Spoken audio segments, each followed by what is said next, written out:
This is Laurie's Kitchen. Tayo po ngayon ay magluluto ng ginataang papaya na may manok. Ayan. At ito ang ating pangsahog. Ayan. Sibuyas, bawang, siling, haba, ito ay mga nasa garden ko galing at saka luya. So, meron tayong malunggay, manok at papaya. So, ayan ang ating gatas. So, samahan niyo ako sa aking pagluluto. So, ayan, nagpainit ako ng mantika at ilagay na natin tong ating ayan. Ilagay ko din yung bawang saka sibuyas.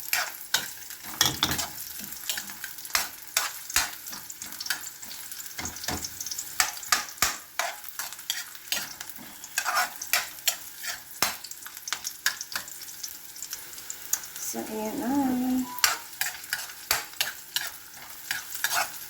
Naamoy ko na ang luya. So, ilagay ko na to. Igigisa muna natin tong ating manok. Galit kasi ito ng freezer. Kaya, kaunti lang yung manok ko na.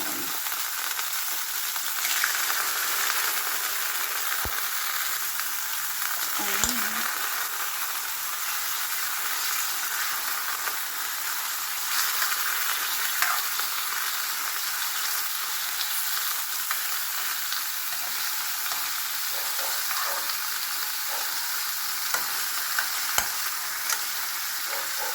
Pagkain natin.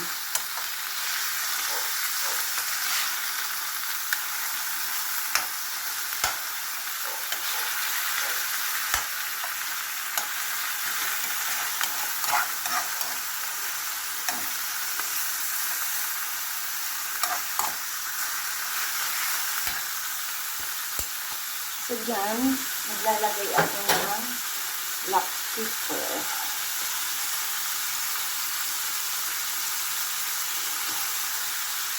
Tapos, maglalagay ako ng patulis. Dahil din, parang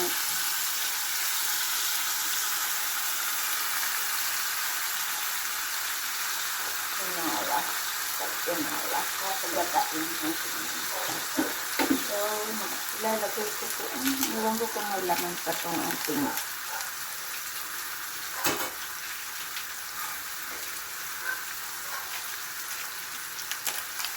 ayan, may laman pa. Okay na yan. Mamaya maglalagay na lang ako ng North Hills.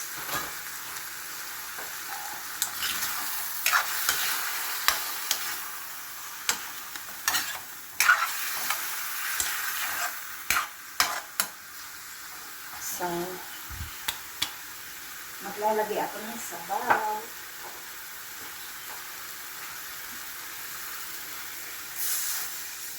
Para maluto ang ating manok. At natin takpan. Takpan natin ang ating ayan.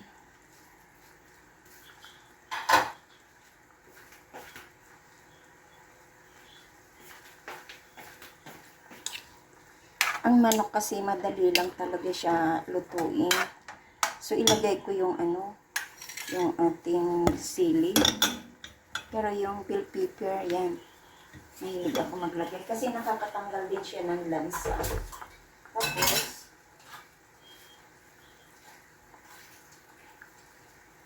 yung bell pepper, diakin ko.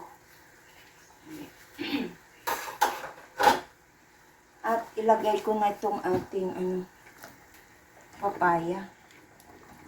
Yan. Malalaki ang hiwa ko ng papaya. Style tinola. Para maglalagay na ako dito ng ng kalahati sa ating gata. Yan. At ang mamaya, ilagay ko yung kalahati. Pag nailagay ko na ang malunggay. So, yan.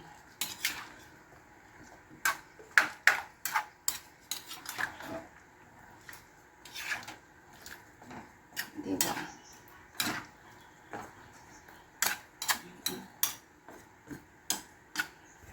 So, sarap nito. Mahilig ako sa papaya. So, ayan. Takpan natin para madaling maluto. Kahit ganyan lang siya, pwede na.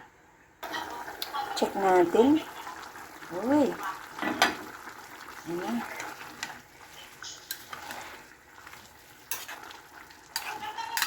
Ayan. Tingnan natin kasi parang kulang yung nilagay ko na patis. Ayan.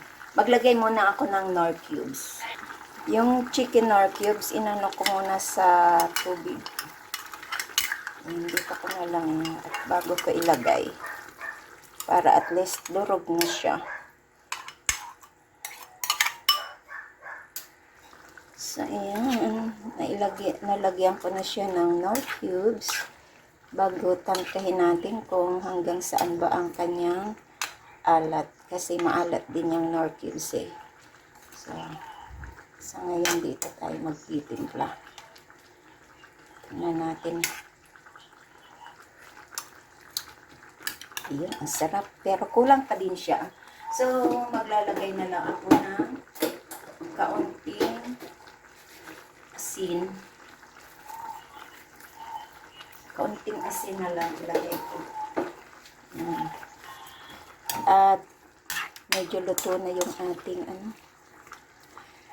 papaya. So, ilagay ko yung ating malunggay.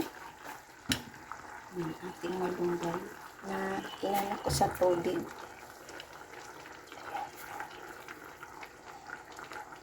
Binabad ko sa tubig. Ayan. Kasi para gasa. Itong malunggay kong to, hindi ko yan binili sa tindahan. Kundi galing yan sa aking backyard. Kinukuha ko lang yan doon sa second floor sa may bintana ko para madali lang ang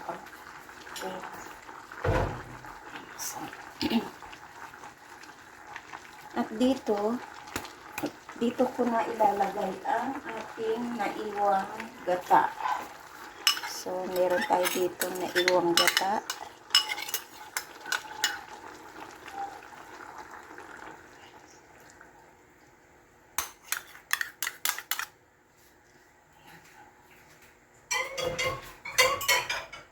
So, kung gusto nyo talagang maraming gata, okay lang, pwedeng dagdagan. Ako hindi na kasi actually bawal sa akin ang gata. Kasi mataas ang cholesterol ko. Pero hindi naman ganun kataas talaga na sobra. Hindi naman. So, yan. Takpan na lang po natin at abangan mamaya. Nakalimutan kong kumuha ng lemongrass. Gabi na. Yan. So, antayin natin. Luto. So, ayan. Luto na. Pwede na natin itong hanguin. Ang ating ginataang papaya.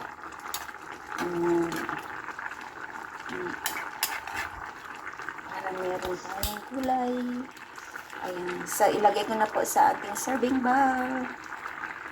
So, ayan na po ang ating ginataang manok with papaya at malunggay. Ayan. Ayan.